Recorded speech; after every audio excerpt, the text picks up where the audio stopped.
club des vignerons de Cœur. C'est un club qui réunit des particuliers privés, français, étrangers, la plupart vivant quand même en France, en Belgique, Suisse. Ce club-là, il permet à des gens d'acheter un petit bout de terre qui fait 214 mètres carrés de vignoble et tous les ans d'acheter leur vin en avant-primeur. En résumé, c'est assez simple. On est en 2025, on est en avril 2025. On peut acheter sa récolte 2025 à partir du mois de janvier. Donc on a un mois pour se décider si on veut ou pas sa récolte 2025. Et ce n'est qu'en septembre-octobre, le jour où je vais vendanger, qu'ils vont connaître le nombre de bouteilles qu'ils auront. Mais ils ont déjà financé ce projet à hauteur à peu près de 1300 € par an.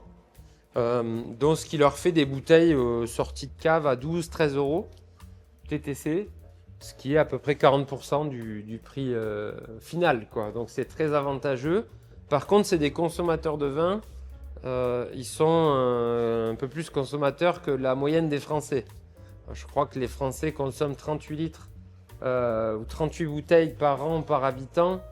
Nous, on en fournit une centaine par an par membre du club. Donc ça demande d'être assidu et d'être sportif sur le lever de coude.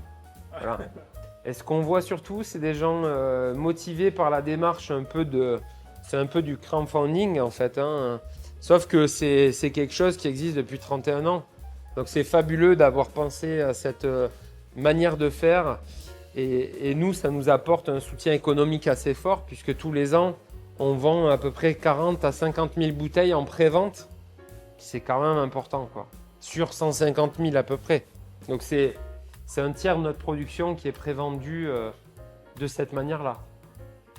Et c'est vrai que tous les gens, quand on fait visiter les caves, on parle un peu du club.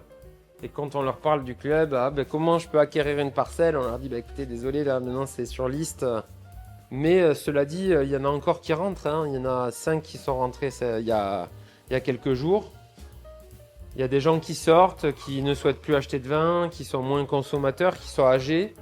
Et d'autres qui arrivent, qui sont dans la force de l'âge et qui veulent se faire plaisir. Donc c'est un équilibre, mais il y a à peu près la moitié du club qui consomme du vin régulièrement.